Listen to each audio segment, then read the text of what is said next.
Hi అండి. Morning లేవగానే kids lunch box special ఏం చేయాలని ఆలోచిస్తున్నారా? ఇలా అయితే ట్రై చేసి చూడండి. చాలా ఇష్టంగా తింటారు పిల్లలు. క్యారెట్ ఆలు రైస్ అండి. దానికోసం క్యారెట్, ఆలు మంచిగా తురిమి పెట్టుకోవాలా. ఇలా ఇప్పుడైతే ఒక ప్యాన్ పెట్టుకొని ప్యాన్‌లో ఆయిల్ వేసి, ఆయిల్ వేడయ్యాక ఆవాలు, జీలకర్ర వేసుకోవాలా. ఆవాలు, జీలకర్ర కూడా వేసినాక లవంగా, ఇలాచి, పట్టా, సాజీర, అనాస పువ్వు అన్నీ వేసుకోవాలండి. కొంచెం పసుపు కూడా వేసుకోవాలా.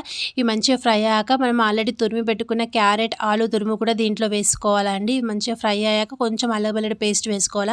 ఇవి మంచిగా ఫ్రై చేసి ఒక 2 మినిట్స్ మూత పెట్టుకోవాలా. మూత పెట్టుకుని తీసినాక మంచిగా మగ్గాక దీంట్లోకి సరిపడా కారం, సాల్ట్ వేసుకోవాలా. ఇవి మంచిగా ఫ్రై అయ్యాక కొంచెం ధనియాల పొడి కూడా వేసుకోవాలండి. దీంట్లోకి అయితే కొంచెం కొత్తిమీర అయితే కట్ చేసి వేసుకోవాలా.